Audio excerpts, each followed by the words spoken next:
30 minutes after my grandmother sent me a photograph of a red scarf hanging upside down on her fence, I was standing in her gravel driveway with a sheriff's deputy, an adult protective services worker, wearing the calm face I used when panic rose. My family would have called it another overreaction. They had called nearly everything about me dramatic since I left Silver Creek and let them believe I had failed at becoming anyone worth respecting. To them, I was Mara Whitaker, the quiet disappointment who drove an old Subaru, took vague contract jobs, and never defended herself. To my agency, I was Mara Whitaker, Federal Emergency Grant Auditor, Disaster Fraud Specialist, the woman sent after wildfires to find out why relief money vanished before roofs were rebuilt. Only one person in my family knew the truth. Evelyn Ross, my grandmother, kept my secret the way she kept jars of seed in her cellar, labeled, sealed, and waiting for the right season. At 8:14 that night, she sent no explanation, only a photo. The fence outside her ranch house was barely visible in the Colorado dusk, but the red scarf was clear, tied to the top rail with the knot underneath. Beside it sat the wooden birdhouse I had painted yellow when I was 9. 2 minutes later, her message came through. The birdhouse is quiet. Grandma and I had invented signals because Caleb liked listening at doors. Back then, he was not the polished founder of Summit Relief Partners or the local hero on donation banners. He was just my older half-brother, cruel in ways adults excused. A red scarf meant danger. Upside down meant do not call because someone might be listening. The quiet birdhouse meant something important had been taken. I looked at that message for 4 seconds before I called in a welfare concern, disclosed my relationship, and requested that local authorities meet me at the property. Procedure mattered most when love wanted to make you reckless. At the ranch, the air smelled of dry pine and distant smoke. Deputy Harlan Price arrived first. Nina Alvarez from Adult Protective Services stood beside him with a clipboard held like a shield. I told them only what they needed to know. My grandmother was 82, recently harder to reach, possibly isolated, and had sent a prearranged distress signal indicating she could not speak freely. I did not accuse Caleb. I did not mention that Summit Relief Partners had handled federal pass-through funds tied to programs my office audited. I kept my hands still and let the deputy knock. The porch light came on almost instantly. That was the first bad sign. Grandma moved slowly after hip surgery. She never reached the door that fast. The second bad sign was Caleb opening it in a crisp white shirt, sleeves rolled with casual perfection, as if someone had warned him which version of himself would look most trustworthy. He looked at the deputy, then Nina, then me. No confusion, no surprise, just mild, practiced concern. "Mara," he said softly. "What have you done now?" Deputy Price explained that they were there to check on Evelyn. Caleb sighed, pressing one hand against the doorframe as if bracing himself against family embarrassment. "My grandmother is resting," he said. "She has been anxious since the fires. Mara tends to misread things. She means well, but she has always had trouble separating fear from reality." Caleb was too skilled to insult me directly. He lowered his voice and let the deputy feel dragged into a private family problem. Nina asked if Evelyn could come to the door.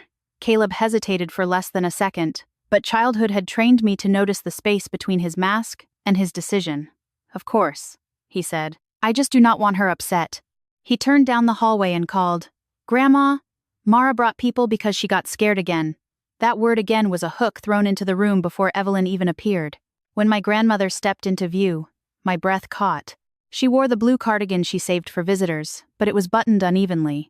Her silver hair hung loose around her face. A purple shadow marked one wrist, half hidden by her cuff. Her eyes found mine and held too long. Fear was there, but beneath it sat something harder. Instruction. Nina moved forward gently. "Mrs. Ross, may we speak with you privately?" Caleb gave a small laugh. "She gets confused when too many people ask questions." Evelyn's fingers tightened around her cardigan. "I can answer," she said. Her voice was thin, but it was hers. Deputy Price asked Caleb to remain on the porch while Nina spoke with Evelyn inside. Caleb's jaw flexed once. As they passed into the sitting room, I noticed the house had changed in small, violent ways. Grandma's phone was gone. The mail basket was empty. My grandfather's photograph had been moved behind a vase. Caleb pulled the door half closed behind him. "You should be careful," he said, still smiling for the deputy's benefit. "False alarms can have consequences. So can ignoring real ones," I said. His eyes flicked toward me. "You always wanted a stage," he murmured. "Now you brought one." I had let my family believe I was useless because correcting them would invite questions about my real work, and my real work involved people like Caleb. Through the window, I saw Evelyn seated upright while Nina spoke to her. Her hand moved slowly to her lap, then opened. Something small and dark rested in her palm before she closed her fingers again. Caleb saw my gaze shift. His smile vanished. "She does not need you," he whispered. "She needs stability." Then let her speak freely. He leaned closer, careful to keep his voice below the deputy's hearing. "You should have stayed the useless one." The sentence chilled me because of one word. Stayed. Not been. Stayed. Caleb had always known the role was a role. Before I could answer, the door opened and Nina stepped out with Evelyn beside her. Grandma looked tired but steadier. "Mara is my guest," she said. Caleb turned slowly. "Grandma, you are overwhelmed." "Mara is my guest," she repeated, louder this time. Deputy Price documented her statement. Nina asked if Evelyn wanted further help tonight. Grandma looked at Caleb, then at me. "Not tonight," she said. I wanted to take her by the hand and walk her to my car, but Nina's warning glance stopped me. Rescue that erased choice was only another form of control. So I nodded, told Grandma I loved her, and stepped back. Caleb placed his hand lightly between her shoulders as they turned inside. She flinched. Deputy Price saw it. Nina saw it. Caleb saw that they saw it, and anger cracked through his polish. As the officers returned to their vehicles, I stood near the fence, pretending to study the red scarf while my pulse hammered. The porch door opened once more. Evelyn did not come out. She only reached one trembling hand through the narrow gap and let something fall into the weeds beside the steps. Caleb called from inside. "Grandma?" The door shut. I waited until his shadow moved away from the glass, then bent down as if tying my shoe. My fingers closed around a small brass key. A strip of yellowed masking tape circled its stem, carrying two words that turned my fear into certainty. North Barn. I did not go to the North Barn that night. Every part of me wanted to, but wanting was the fastest way to ruin evidence, and Caleb had spent too many years teaching me that one careless move could become a weapon in someone else's hand. I sat in my car beyond the bend in Grandma's driveway, with the brass key pressed into my palm until the edge left a mark on my skin. Deputy Price's cruiser disappeared down the county road, and Nina Alvarez followed behind him, but I stayed long enough to watch the porch light flicker off and on once. It was an old signal, too, one Grandma had used when Caleb searched her kitchen drawers for things she had hidden from him. Light off, light on, then darkness meant wait. So I waited. I drove back to Denver before midnight, not because I felt safe leaving her there, but because the safest thing for Evelyn Ross was not my fear. It was a clean record, clean consent, and no opening for Caleb to claim I had broken into family property to manufacture a case. By sunrise, I was in a conference room at the regional office, telling my supervisor, Marlene Cho, everything I had withheld from my own relatives for 12 years. I told her about the distress signal, the welfare check, Caleb's reaction, the bruise on Evelyn's wrist, and the key marked North Barn. I told her Caleb operated Summit Relief Partners, a nonprofit that had received private donations, state assistance funds, and federal pass-through grants after the Red Mesa wildfire destroyed half of Silver Creek's eastern ridge. Marlene listened without interrupting. Silence meant she understood the problem. "You know what happens now," she said. "I recuse myself from anything involving Summit Relief Partners, Evelyn Ross, Caleb Ross, or related wildfire recovery funds," I answered. The words tasted like metal. "I can provide personal history, witness statements, and any item my grandmother voluntarily gives me, but I cannot access restricted systems, direct interviews, or review grant records in an official capacity." Marlene nodded. "Good. Then we do it right." She assigned the matter to Jonah Reed, a senior field auditor who had never met my family. Jonah asked whether Evelyn had clearly indicated the key was meant for me. I explained the door, the drop, the tape, the old code. He said old codes were not consent. He was right. So Marlene arranged for Nina and Deputy Price to meet me at the ranch that afternoon, document Evelyn's willingness, and witness any transfer of property. When we returned, Caleb's truck was gone, but the house still felt watched. Evelyn stood at the kitchen window before we knocked. Nina asked to speak to her alone again. This time Grandma did not glance down the hall before answering. "The key is for Mara," she said. "The barn box is mine. I want her and the officers to see it." Her voice shook on officers, but not on want. That mattered. Deputy Price recorded her statement. Nina wrote it down. Jonah photographed the key before I used it. We walked across the hard yellow grass toward the north barn while wind moved through the empty stalls like whispers pretending not to be voices. The barn had belonged to my grandfather, and Caleb hated it because it was the only building on the property he had never fully controlled. The key opened a dented tack room cabinet behind 3 cracked saddle blankets. Inside sat a metal field box with my childhood initials scratched faintly into the lid.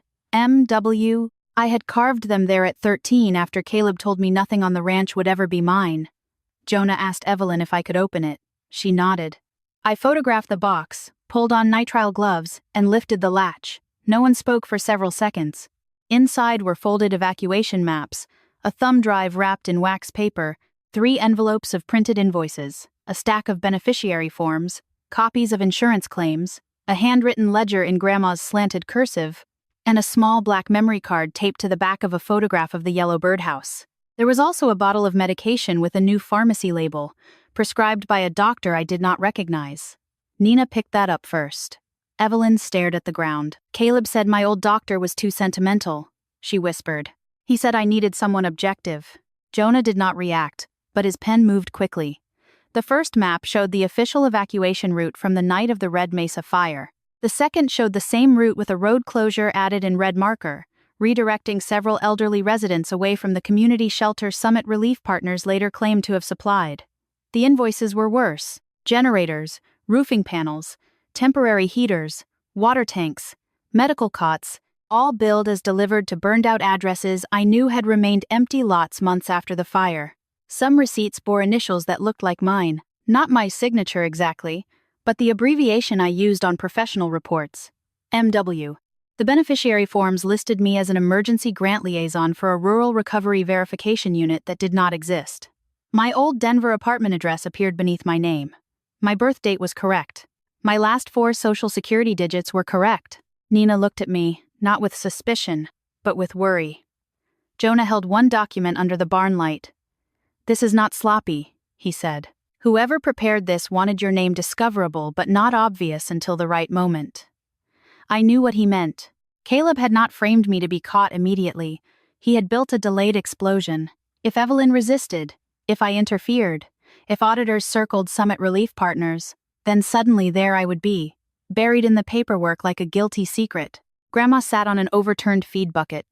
"I tried to keep copies," she said. "He started taking my mail after I asked about the house claims." "What house claims?" Jonah asked. She opened the ledger and pointed to a page marked with a pressed blue columbine. Caleb had claimed reimbursement for rebuilding 3 homes on the North Ridge, using donor photos from other counties and inspection notes attached to GPS coordinates that did not match the addresses. The drone photos on the memory card confirmed it. One folder showed empty foundations and weeds growing through ash.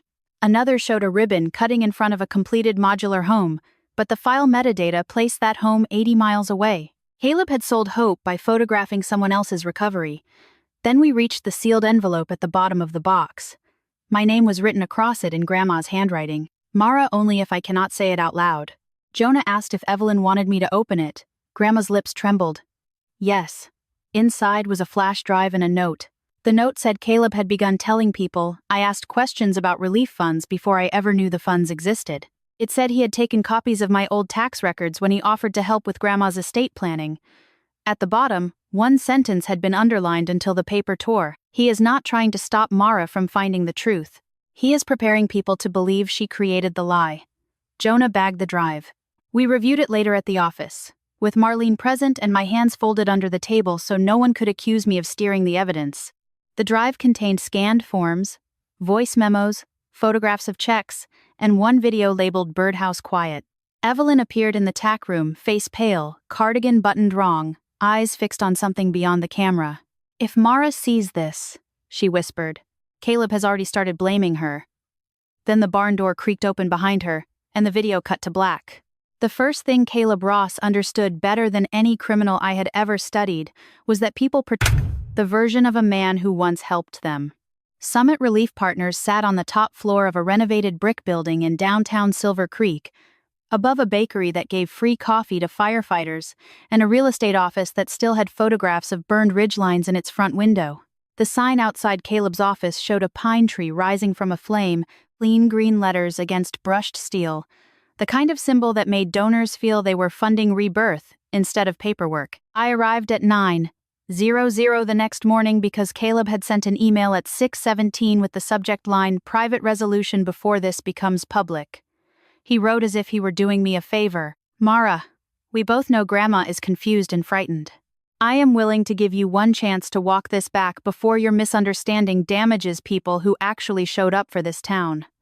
The message was careful, almost tender, and that made it dangerous. I forwarded it to Marlene Jonah and my personal attorney before I replied with one sentence. "I will meet you at your office at 9 and will not discuss any active investigation." Marlene told me not to go. Jonah said Caleb wanted me alone because procedure had become inconvenient. My attorney told me that refusing would allow Caleb to claim I avoided a reasonable family conversation. So I went. But I went the way I entered hostile interviews.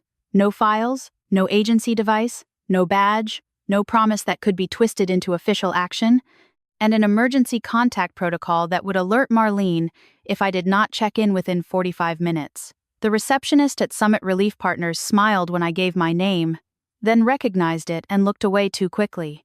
On the wall behind her hung framed photographs of Caleb handing blankets to evacuees, Caleb kneeling beside a child in front of a donated trailer, Caleb standing between two firefighters while smoke blurred the sky behind them. A glass case displayed thank you letters written by widows, pastors, school principals, and people whose homes had disappeared in one afternoon. I paused in front of one letter from a man named Arlo Bennett, thanking Caleb for replacing his oxygen concentrator after the fire. I remembered Arlo. Grandma used to drive him to church. He had died the previous winter after his insurance appeal was delayed. Caleb had built a museum of gratitude around himself, and every frame on the wall was a witness prepared to defend him before knowing what he had done. A young staffer led me down a hall where employees spoke in low, purposeful voices over stacks of donation forms and rebuilding applications. A woman at a copier told another employee, "Caleb covered my sister's hotel after the evacuation. Nobody else even called us back." That was the architecture of his protection. Not lies alone, favors. Enough real help to make the false help unbelievable. Enough kindness to make cruelty sound like jealousy. Caleb's office faced the mountains. The view should have been beautiful, but all I saw were ridges scarred black where pine had not grown back. He stood when I entered, wearing the same rolled sleeves and controlled concern from Grandma's porch. "You look tired," he said. "That happens when someone uses an old woman to create a federal problem." I remained standing. "I am here as Evelyn's granddaughter, not as an investigator." Convenient distinction. He gestured to a chair. I did not sit until he sat first. He noticed. Caleb had always noticed when I protected myself, and he had always taken it personally. He slid a folder across the desk. "Before you destroy more lives, you should understand what yours looks like from the outside." I did not touch the folder. "Tell me what you want to say," he smiled. "Still, pretending rules make you safe." Then he opened it himself and turned the pages toward me. The first photographs showed me entering the Denver Federal Building through a side entrance, then standing at a disaster grant compliance conference in Phoenix, then walking beside Jonah outside a courthouse after a contractor fraud hearing. There were copies of articles I had written under Whitaker, a program from a federal oversight panel, and a screenshot from a training video where I explained how relief fraud often hides behind public sympathy. Caleb tapped the image. "All those years, you let Grandma tell us you were doing curriculum consulting and short-term research jobs. Meanwhile, you were building a career accusing people like me of stealing from disaster victims." "People like you?" I asked. His eyes cooled. "People who actually did something while you hid behind reports. How long have you known?" He leaned back. "Long enough to wonder why someone so accomplished still came home acting like an apology." The words landed harder than I wanted them to. For years I had believed my silence made me invisible. Caleb had been watching that silence and naming it useful. He turned another page. Copies of old family emails, tax forms from years earlier, my former apartment lease, a scanned signature from a scholarship application Grandma had helped me file after Caleb told everyone I dropped out because I lacked discipline. My stomach tightened. "Where did you get those?" "You always forget family has history," he said. "Grandma gave me documents when she still trusted me. You should have corrected the story earlier if you cared how it would sound later." Then he placed a second folder on top of the first. This one was addressed to the Office of Inspector General. My name appeared in the subject line. Allegations of misconduct, unauthorized access, conflict concealment, identity misuse, and manipulation of a vulnerable adult. Caleb watched my face as I read. Attached were fabricated access logs showing that I had searched Summit Relief Partners grant records months before Grandma's distress signal. There were emails I had never sent, written in a tone too close to mine, asking for off-book status updates on rural rebuilding reimbursements. There was a document listing me as an informal federal liaison for recovery verification approvals, signed with an electronic mark copied from my old records. It was not perfect, but it did not need to be perfect. It only needed to trigger a review. "This is false," I said. "Of course you would say that. The system will prove it." "Eventually," Caleb said softly. "After suspension, after headlines, after every defense attorney from every case you touched asks whether your evidence was clean. After your colleagues wonder whether the quiet, secretive woman with a hidden family connection to disaster funds was hiding more than a job." He knew the pressure points because he had studied them. My career was built on chain of custody, access discipline, and credibility. He did not need to prove I was guilty to damage me. He only needed to make honest people pause. "You have 48 hours, he said. "Tell Grandma she misunderstood the box. Tell Nina this is family confusion. Tell your people you acted emotionally and overstepped. I will explain that your name appeared in documents because Grandma wanted you involved in recovery work and forgot. We can all survive embarrassment. And if I do not?" Caleb's smile disappeared. "Then your life becomes the firebreak. I burn enough around you that nothing reaches me." I stood. "You framed me because Grandma found out." "No, Mara." He rose too, slower, almost pitying. "I framed you because one day you were always going to find out. That is the difference between planning and panic." At the door, he added, "The family believed you were useless because I kept the story consistent. People trust consistency more than truth." I left without touching either folder. Outside, the receptionist gave me the same bright smile she had given me earlier, and I wondered how many victims had smiled at Caleb because the first check he sent cleared before the second one ruined them. I checked in with Marlene from my car, then drove straight to Denver. By noon, the complaint had already been filed.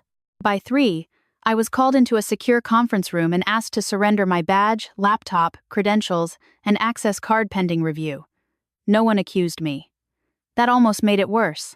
Policy did not need betrayal to feel like punishment. Marlene's voice remained steady, but she could not meet my eyes when she said my active matters would be reassigned.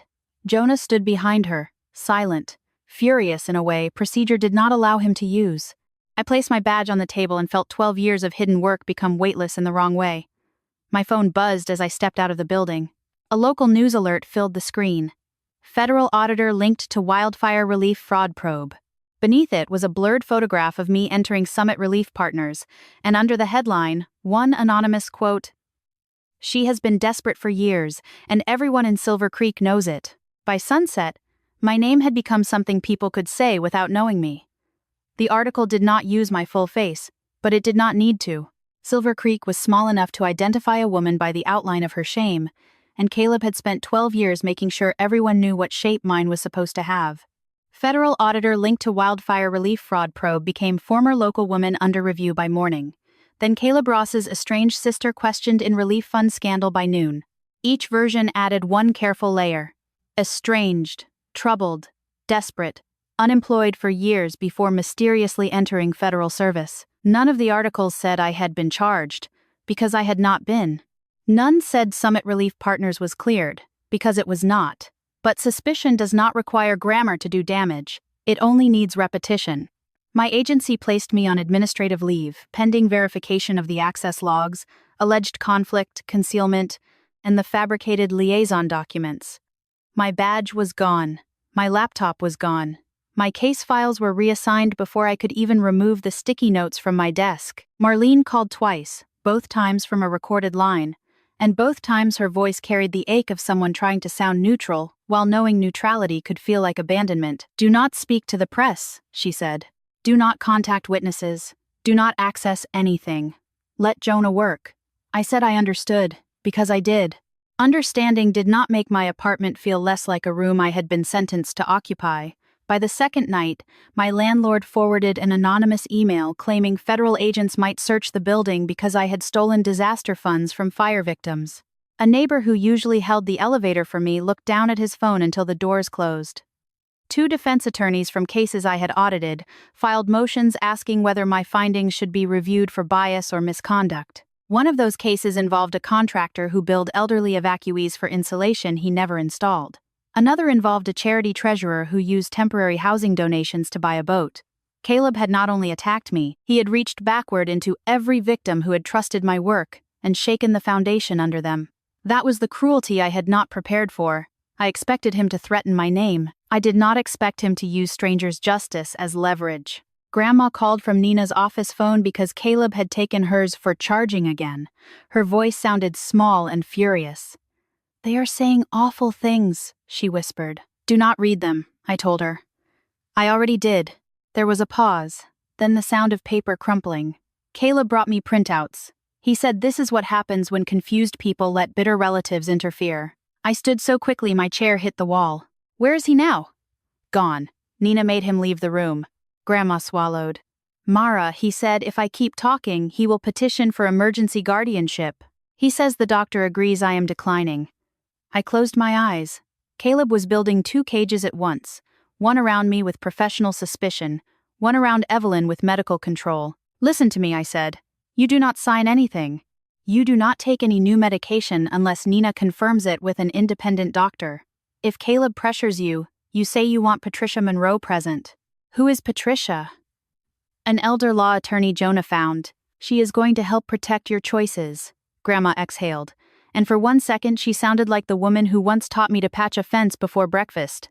"I still have choices?" "Yes," I said, though Caleb was working hard to make that a legal question instead of a human one. The next morning, Jonah called from a number I did not recognize. He could not share restricted investigative details, but he could ask me factual questions about personal history. "Did you ever authorize Summit Relief Partners to use your name?" "No." "Did you ever receive compensation from them?" "No." "Did Caleb ever have access to your tax documents?" "Yes, through Grandma's estate planning file, and years ago through family financial aid paperwork." He went quiet after that. "The false logs are better than average," he said finally. "But whoever made them copied old formatting from public procurement templates, not our current audit environment. That gives us something. Not enough yet. Not enough." Those 2 words followed me for the rest of the day. Caleb did not need enough to ruin me publicly. He only needed enough to delay truth until people grew comfortable with the lie. On the 3rd evening, my phone buzzed with a message from an unknown number. I almost ignored it, assuming another anonymous accusation, but the first line stopped me. "I worked at Summit. I know the houses were never built." The sender asked me to meet at a 24-hour laundromat outside Morrison, where the security cameras were old and the parking lot had 2 exits. Every instinct told me it could be a setup. I forwarded the message to my attorney, Marlene and Jonah, then replied that I would not receive stolen documents and would not discuss official matters. The answer came back instantly.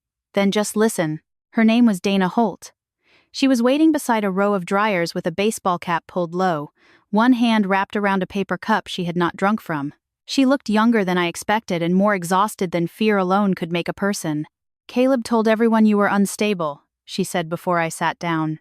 "He said if you ever showed up asking questions, we should document everything because you had a history of fixating on him. That sounds like Caleb." "I believed him," she said. The admission hurt less than her shame did. After the fire, Summit was chaos. People needed generators, hotels, medical equipment. Caleb was everywhere. He knew names. He knew whose dogs died, whose insulin spoiled, whose kids were sleeping in trucks. He made us feel like if we questioned a form, we were delaying help. She slid a small notebook across the table, then pulled it back before I touched it. "I know you cannot take this. I already gave copies to Jonah Reed through my attorney this afternoon. This is only so you understand what is coming." I kept my hands on my lap. "Why come to me?" Dana's mouth tightened.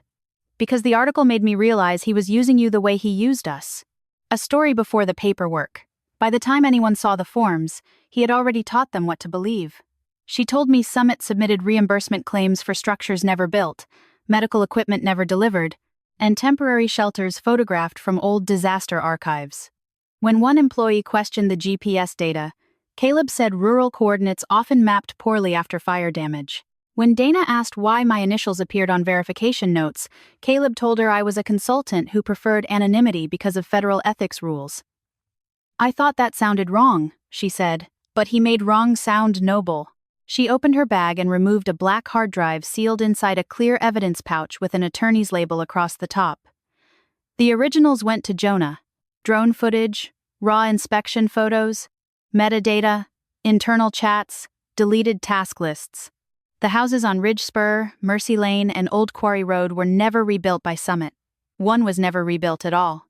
One was a stock photo from Utah. One belonged to Caleb's donor in another county.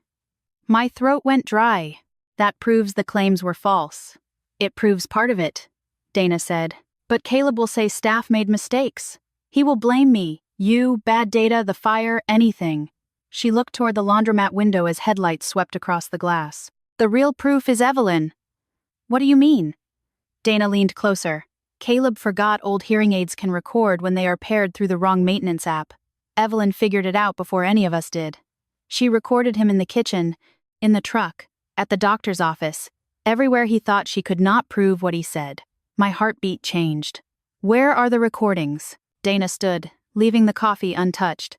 "Not on her phone. He checks that. Not in the barn. He knows about the barn now." She pulled her cap lower and stepped back. "The other half is in Evelyn's hearing aid, and Caleb is taking her to have it replaced tomorrow morning." The next morning, I reached Silver Creek before the clinic opened. But Caleb was already there. His black truck sat beside the curb outside Pine Valley.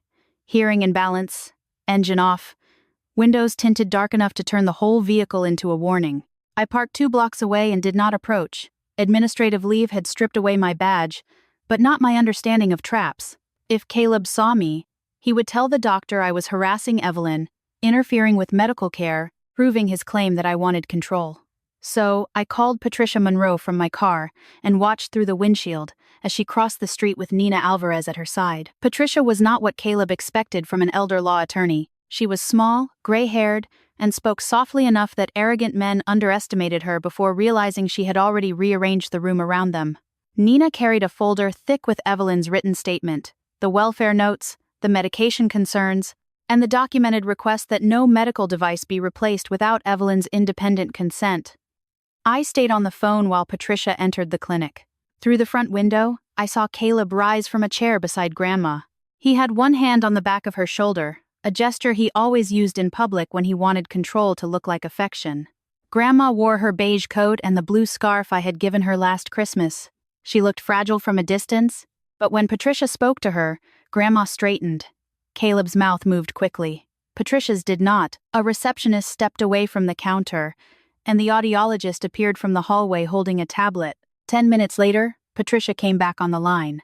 "He tried to cancel the current device and replace it with a new model under his account," she said. Evelyn refused. "The audiologist confirms the existing device belongs to her and can be inspected without surrendering it to Caleb." My fingers loosened around the steering wheel. "Can they retrieve anything?" "Not here, but Evelyn wants the device preserved. She also wants you present when we review what is on it." I closed my eyes. For 3 days I had been afraid Grandma had hidden evidence because she had no other choice. I had not understood that hiding evidence was the first choice she had been able to make for herself in months. Caleb stormed out of the clinic 15 minutes later, his face composed for anyone watching, but his hand slammed the truck door hard enough to echo down the block. He did not see me, or if he did, he wanted me to wonder. Patricia took Evelyn to a safe apartment arranged through Adult Protective Services, not far from the courthouse, with a lock Caleb did not know and a phone he could not borrow. I arrived after Jonah, Marlene, and a digital evidence specialist named Amira Singh. Because of my recusal, I sat on the far side of the room while Amira documented the hearing aid, the charger, the paired maintenance app, and Evelyn's consent. Grandma sat beside Patricia with her hands folded on a knitted blanket. She looked embarrassed, which broke my heart more than fear would have. "I did not know it was recording at first," she said. "The app kept making little files after Caleb's assistant tried to adjust the settings. Dana showed me how to find them. After that, I started wearing it whenever he wanted a private talk."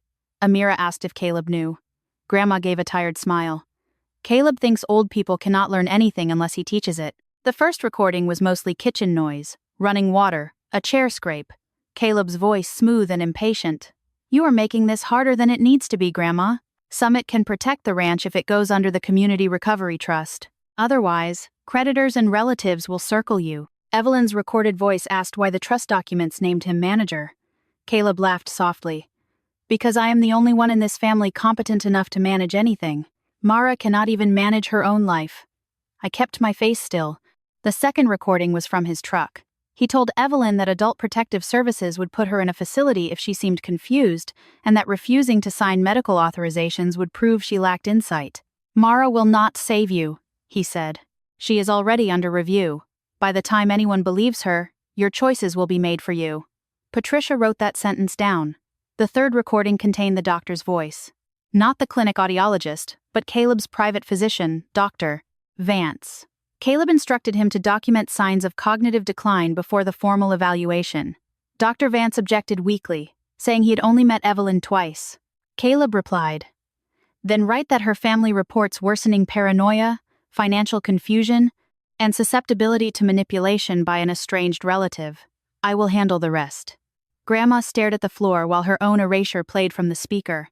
Nina reached for her hand, but Patricia stopped her with the smallest shake of her head. Evelyn needed comfort, yes, but she also needed the dignity of not being treated as if hearing the truth might break her.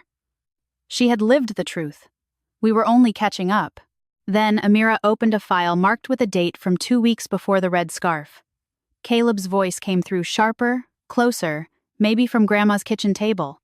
The beauty of Mara is that nobody has to believe anything new. Everyone already knows she is desperate. We just connect her job to the money and let the story do the work. A second man asked, "What if her agency clears her?" Caleb answered, "After damage, after suspension, after public doubt. She built her whole career on credibility. I do not have to beat her in court if I make every honest person hesitate first." The room went silent except for the low hum of the refrigerator. Jonah looked at me, and for the first time since my badge had been taken, I saw something like relief in his eyes. Not victory, not yet. But proof that the lie had a seam. The recordings continued for hours. Caleb telling Grandma the ranch insurance would lapse if she did not sign. Caleb ordering an assistant to backdate a donor report.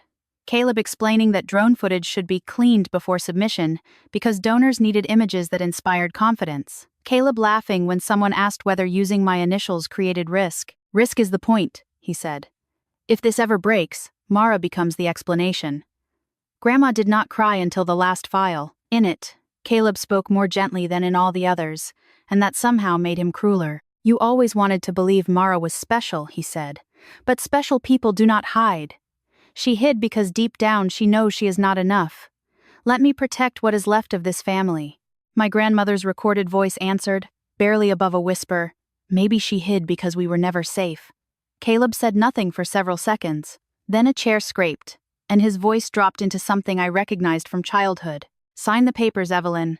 In the safe apartment, Grandma lifted her head. "I want him to say it where everyone can hear." Patricia turned toward her. "Evelyn, you do not have to face him again." "I know," Grandma said. "That is why I can choose to." The plan formed carefully, lawfully, with more safeguards than my fear wanted to allow. Patricia would petition for emergency protection, Jonah would seek preservation orders, and Evelyn would agree to a monitored meeting only if medical support and law enforcement remained nearby. Before anything could be filed, Caleb moved first. That evening, every inbox in Silver Creek seemed to receive the same announcement. Summit Relief Partners would host a public community meeting at the town hall to address false accusations, protect Evelyn Ross from outside manipulation, and preserve the future of the Ross Ranch as a recovery landmark. At the bottom, beneath Caleb's signature, was the sentence that made Grandma fold the paper once, very slowly, and place it on the table between us. All concerned citizens are invited to witness the truth. The town hall in Silver Creek had once been a school gym, and every sound inside it still bounced like a verdict. Folding chairs filled the floor beneath banners thanking Summit Relief Partners for helping the community rise from ashes, and Caleb had placed Evelyn's name on the printed program as if she had already agreed to become part of his performance. When I walked in with Patricia on one side and Nina on the other, conversations thinned into whispers. People looked at me the way they looked at smoke on the horizon, uncertain whether danger had arrived or merely been reported. I saw former teachers, ranchers, firefighters, donors from Denver, 2 county officials, and at least a dozen families who had lost homes in the Red Mesa fire. Some of them had received real help from Caleb. Others had received promises dressed as help. That was what made the room so heavy. Caleb had not only stolen money, he had stolen the language of rescue. Evelyn sat in the front row wearing her blue scarf and hearing aid, small beneath the fluorescent lights but straighter than I had seen her in weeks. I wanted to stand beside her, but she had asked me not to. "He always says you speak for me," she told me that morning.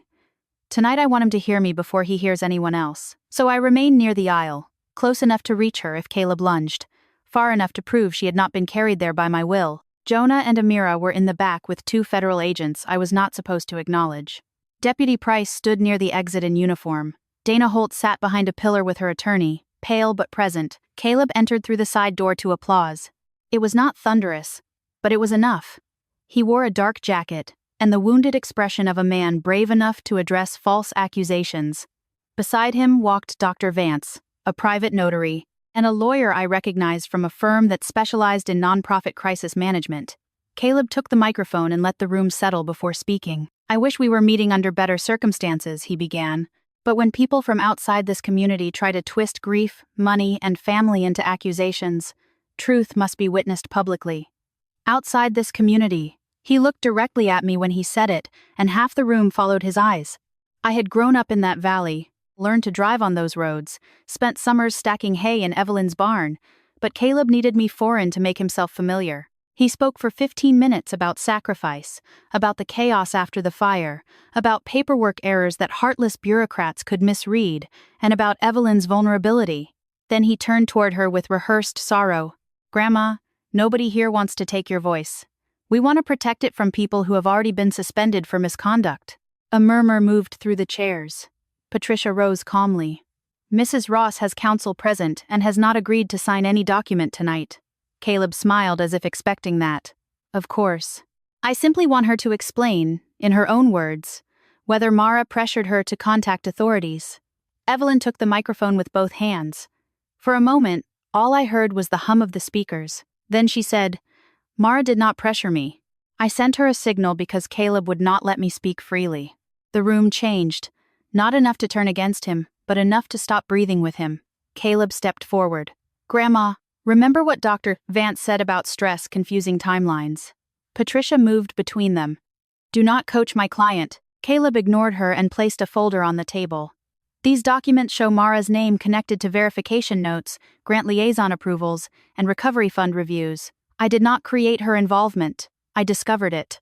Jonah walked forward from the back before I could feel the full force of the lie. "No," he said, showing his identification. "You created it." Gasps broke across the room. Caleb's lawyer stood, but Jonah continued. "The access logs submitted against Mara Whitaker were fabricated using outdated system formatting. Metadata ties one file to a workstation inside Summit Relief Partners. The electronic signature was copied from a tax document Caleb Ross obtained through family estate files. The recovery liaison office named in those forms does not exist." Caleb laughed once. "This is absurd. A suspended auditor's colleagues protecting their own." Amira connected a laptop to the projector. The first images appeared on the wall. Drone footage of empty foundations where Summit had claimed rebuilt homes, GPS overlays showing mismatched coordinates, invoice numbers reused across 3 counties, and internal task notes instructing staff to replace raw photos with community-positive visuals. People began turning toward each other, searching faces for permission to believe what they were seeing. Caleb pointed at Dana. A disgruntled former employee stole files and is trying to save herself. Dana stood, hands shaking, but her voice held. "I gave original data through my attorney. I also gave the deleted chat logs where you told us to keep Mara's initials in the system because she was the fallback explanation." Caleb's face hardened. "You misunderstood operational shorthand." Evelyn reached up and touched her hearing aid. "Then maybe you can explain your own words." Patricia nodded to Amira. A recording filled the hall. Caleb's voice, calm and unmistakable, said, "The beauty of Mara is that nobody has to believe anything new. Everyone already knows she is desperate. We just connect her job to the money and let the story do the work." A woman in the second row covered her mouth. Someone whispered, "Oh my God." Caleb's lawyer whispered urgently, but Caleb ripped the microphone from its stand. That recording was taken illegally by a confused woman manipulated by an investigator trying to save her career. Patricia lifted a document. Colorado allows one-party consent recording. Mrs. Ross was present and consented. She has also been independently evaluated this afternoon by a court-approved physician who found her capable of understanding these proceedings and her property decisions. Dr. Vance shifted toward the side door. Deputy Price stepped into his path. Another recording played. Caleb instructed Dr. Vance to describe Evelyn as paranoid before completing an evaluation. Dr. Vance turned gray. The notary closed her folder and backed away from the signing table. Caleb's mask cracked then, not all at once, but in pieces. The gentle son disappeared first. The community hero followed. What remained was the boy who had once broken my science fair project because Grandma praised it too loudly. "You people have no idea what it took to keep this town alive," he snapped. "You needed someone willing to make decisions while everyone else cried." Evelyn stood. "You made decisions because money was easier to move when people were afraid." Caleb pointed at me. "She abandoned this family and came back only when there was land to steal." I finally stepped forward. "I came back because Grandma asked for help. You came back because you needed to matter." His voice rose. "I made them see you clearly. I gave this family the truth about you." "No," I said. "You gave them a role for me so your crime would have somewhere to land." Jonah signaled to the agents. Caleb saw them moving and lunged toward the laptop, but Deputy Price caught his arm before he reached the table. The hall erupted. Caleb shouted about forged evidence, betrayal, jealousy, government overreach, anything that might turn noise into escape. Evelyn did not move until the cuffs clicked around his wrists. Then she walked to him, slowly, with Patricia close behind. "I kept trying to save the son I wanted you to be," she said. "Tonight I am saving the people you hurt." Caleb looked past her at me. "You destroyed this family," I answered before Grandma could. "No. I documented what you did to it." In the months that followed, the investigation uncovered false reimbursements, diverted donations, forged medical reports, manipulated grant files, and multiple properties tied to Summit's hidden accounts. Caleb was indicted for disaster relief fraud, elder coercion, forgery, obstruction, witness intimidation, and conspiracy. Dr. Vance lost his license. Summit Relief Partners collapsed into receivership, and restitution began with the sale of Caleb's assets. I was cleared and reinstated, though the promotion I had wanted went to someone else while my name was still being cleaned from headlines. That hurt, but it did not own me. Evelyn kept the ranch, Dana testified. Some people apologized. Some avoided me because apologies require admitting how easily they believed cruelty when it wore a familiar face. On the first spring morning after the indictments, Grandma tied the red scarf right side up on the fence and rehung the yellow birdhouse. "Quiet is not always peace," she said. "Sometimes quiet is just fear waiting for permission to speak." My name is Mara Whitaker. For 12 years, my family called me useless because it was useful to them. Then my grandmother sent one silent message from a fence line, and the man who built his reputation from other people's disasters finally met one he could not control. If this story made you think of someone who is being silenced, isolated, or made to doubt their own choices, do not ignore the small signals. Listen closely, share this story, leave a comment about where you are watching from, and subscribe for more stories about hidden strength, family betrayal, and the kind of justice that begins when one person finally refuses to stay quiet.